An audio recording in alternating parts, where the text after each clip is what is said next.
All right, what's up guys? My name is Zach and today I am driving a 2017 Ford Focus RS. Up front is a 2.3 liter turbocharged inline 4 and down below is a 6-speed manual transmission. Now I am super excited to be driving this here Focus RS for a couple of reasons. First of all, it's a turbocharged manual hatchback in all-wheel drive.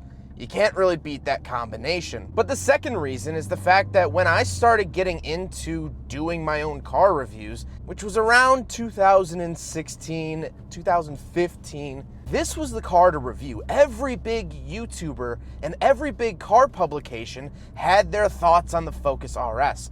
And so I always thought if I could ever have my thoughts on the Focus RS, that I would be up there with the top dogs. And I ended up filming one a couple of years ago, and it was a really rewarding moment. But now, I feel as though I've grown my skills and I can give a better look at the Focus RS. So, let's see what it's all about. But before we get on with the rest of the video, if you are interested in helping out the channel, there's a bunch of awesome links in the description below. One is a Bluetooth OBD2 sensor, would not work on this car, but it will pair to your smart device and help you diagnose issues in your vehicle's 1996 and up. There is Con Plates, which is a suction cup license plate mount, or Cash for Cars if you're looking to sell your vehicle. Huge thank you to all of our sponsors, and every purchase helps out the channel. But let's get on with the video. Let's get back to that 2.3 liter turbocharged inline 4. It's an EcoBoost motor from Ford, but it shares a lot of its lineage with Mazda. The Mazda Speed 3s had a similar engine back when Ford and Mazda had a relationship. Now, post 2015, that relationship has split, but Ford still uses that engine from that era. It makes 350 horsepower and 350 foot-pounds of torque, which is absolutely awesome for a hatchback. 2.3 liter all-wheel drive. Let's get it going here so that I don't beat up the clutch. And we'll put it into sport mode. Get it into second gear, come around the bend here. Let's just see what it'll do.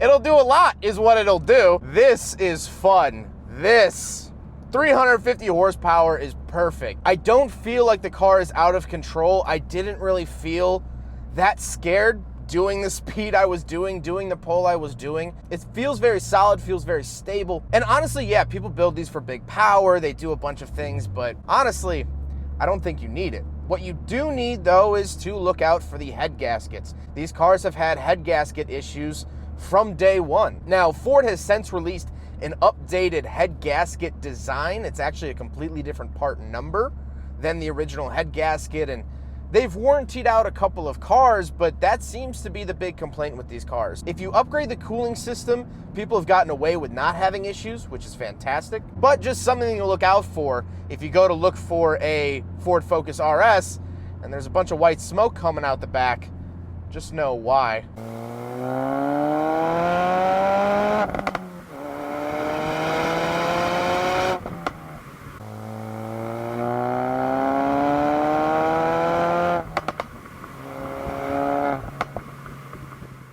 Like I said, paired to it is a 6-speed manual transmission, and I like it. It feels a lot more like a import transmission than it does an American transmission. And that's good. That's very, very good. Because most American manual transmissions I tend to dislike. They just don't have that same clunk and satisfaction. But here in the Focus RS, it actually does have that good feeling to it, which I love. Now, you can also make the argument that this is really more of a European car than an American car because it's developed by Ford of Europe, but the story is the same. Last but not least, the Ford Focus RS is all-wheel drive, and that's one of the main differences between the rest of the Focuses. This is the only Focus to get the all-wheel drive system, and it's a torque vectoring all-wheel drive system, meaning the car can decide where it wants to shove the torque and when. That also allows for some really interesting modes, which we'll get into a little bit later on. So let's talk about the interior. Well, in front of me, I have a couple of physical gauges and a screen.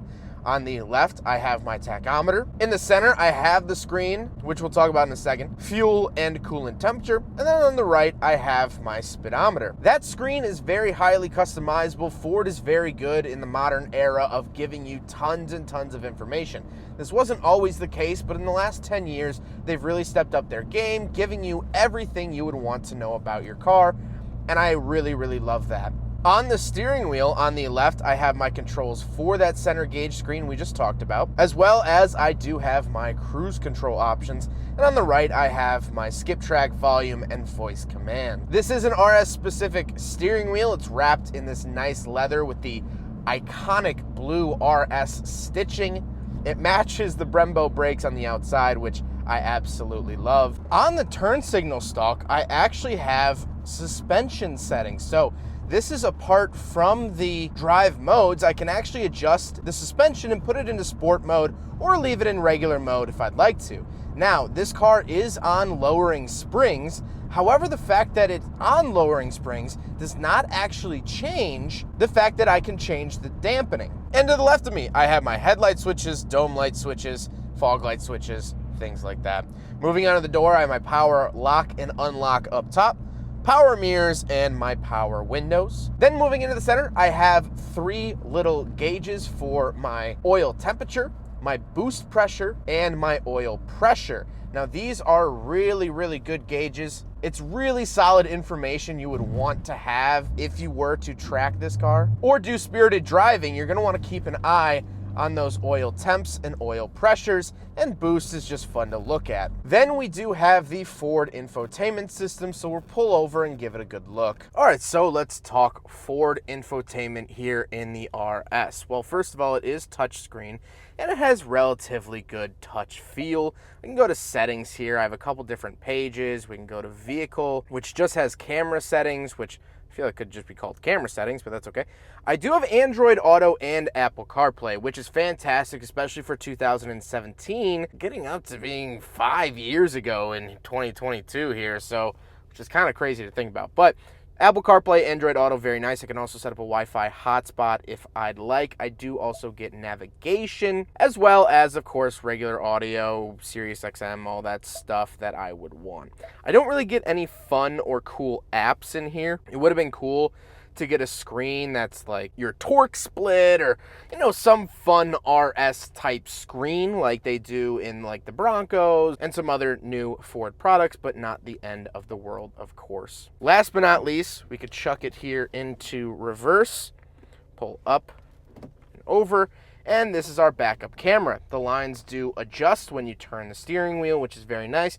It's decent resolution, but I'm not going to knock a backup camera that was installed pre-government legislation. So in 2017, it was the last year it actually wasn't required by the government to have a backup camera, and still this is very good quality at that. Then I have my hazard switch and a couple of very simple radio controls for source and sound, volume, and tune. And then I have the climate controls. I do get dual zone, which is great, and I love that they do this. I call this the Ford man. They draw like a little diagram of a little dude and show you where the air is gonna go. They've been doing this since like the 80s, and it's just so funny to me. Then I do get this little cubby with a USB, and we come to the shifter area itself. First of all, let's talk about what's off to the left. I have my traction control off button, as well as my start-stop on and off button. It's really peculiar to me that they had to give this button. I know it's for emissions and it's to help get the emission standards, but if this car stops and turns off at a stoplight, it's gonna make me think that I don't know how to drive stick shift and somehow killed it. I hate this feature on regular cars, but having the automatic start-stop on manual cars, it's just a million times more frustrating. Then I have my drive modes. So I have normal, sport, track, and drift. So normal is normal, sport, a little bit better throttle response, and it stiffens up the suspension. The track mode really stiffens up the suspension and turns off traction control. This is for track purposes. But then there's drift mode. And drift mode works with that system we were talking about, the torque vectoring all-wheel drive, to then send 70% of the power to the rear, enabling you to get this thing into a tail slide and well, drift it. I also have the heated steering wheel option, which is every Chicago man's dream. I've never seen a car that has a drift mode. I don't know how Ford is able to do this, but they gave this car a drift mode, which is really, really cool. But the actual shifter itself looks great, feels great. Like I said at the top of the video, has this nice, satisfying clunk, and I really enjoy the shifter look and feel. Then we do have cup holders, so we will do a big friggin' bottle test here in the Focus RS, and it takes a little bit of persuading, but it actually will fit here in the Focus RS, so it gets a pass on the big friggin' bottle test. Then I do get a little center console, that's fine, but now we have to talk about the seats. The seats are Recaro, they are for the RS. They have the nitrous blue stitching in them as well, but I do have a big complaint with them, and they're probably my least favorite feature of the car. They are pretty skinny. Now, if you're a normal sized human being, you'll be fine. But if you lean towards the huskier side, the well-fed side, the picked on in junior high side, they're not great. These are very high bolstered sports seats, and they don't quite agree with me. Now, I know that that's just a me complaint, but I do have a fair amount of viewers that will comment and say, hey, I'm a similar build to you. What cars work? And I can tell them Focus RS doesn't. So driving it now, I'm fine. It's not like it's puncturing my back or anything, but getting in and out of this car every single day, that's not gonna be great. But speaking of seats, we do have back seats, so let's go do a back seat review. So we're in the back of the 2017 Ford Focus RS, and this is where it kind of slaps you back into reality. And that reality is that this is a Ford Focus. So the seats back here do still have the nitrous blue stitching, and they're leather, they're decent. They have these sort of suede / Alcantara looking inserts, not quite sure what they are, but the seat room back here is not great. If I put my legs together, they do hit the seat in front of me. Headroom, I'm about to max it out. I'm 5'11". Now, like I said with the front seats, I'm not a small person, but this is definitely a reminder of, oh yeah, this is a little Ford Focus, which in all reality is an economy car. So that's what you get by sharing a platform, is that you still have the restraints of the size of the Ford Focus. But back here doesn't really matter. Kids will fit back here perfectly.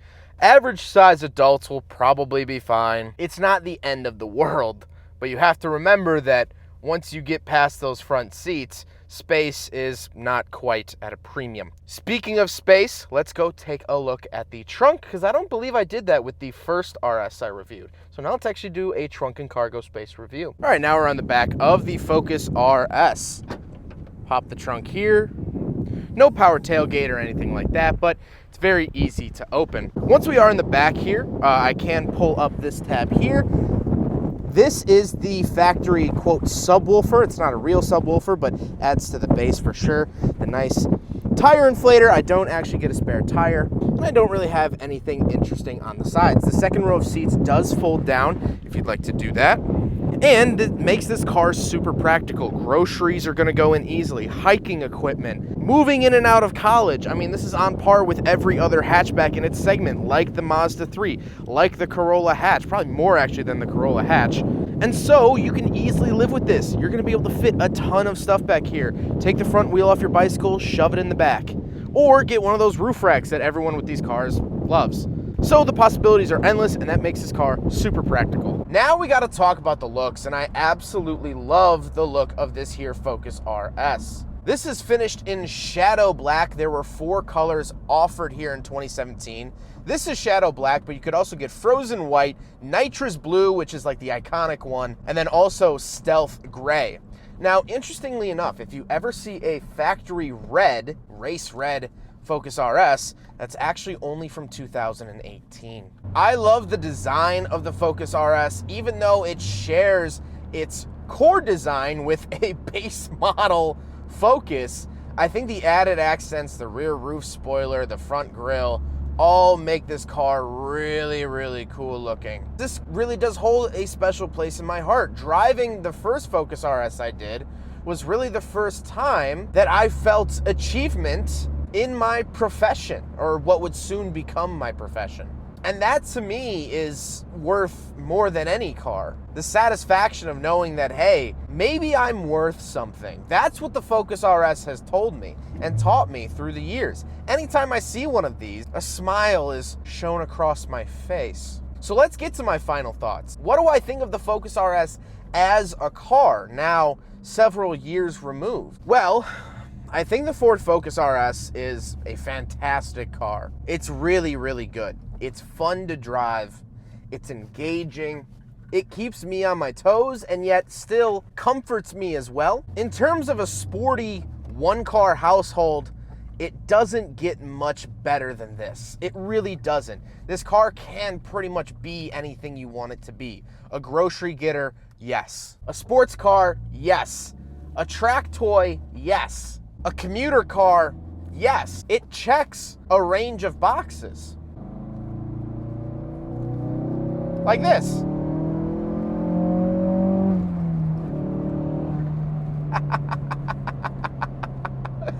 And it puts a smile on my face, which is sometimes the most important box to check. What's sad is that us Yankees only got this car for 3 years, 2016, 2017, and 2018.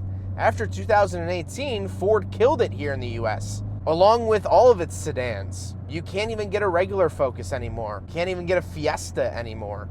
Can't get a Taurus. And so as much of a smile as this car brings me, it also brings a slight tear to my eye, knowing that Ford isn't going to give us anything like this for the foreseeable future. Maybe one day they'll bring a little sporty hatchback back to the States, but for now, not so much. And that's a shame because this is by far Ford's best obtainable product. Would I take a Shelby GT350 over this car? Yeah. That was a Fox body. Another great Ford product. But this was relatively obtainable. Yes, the values have stayed in the 30s to 40s, but I mean the GT350, we're looking at 65, 70. And a GT350 doesn't make that blow-off noise. Ready?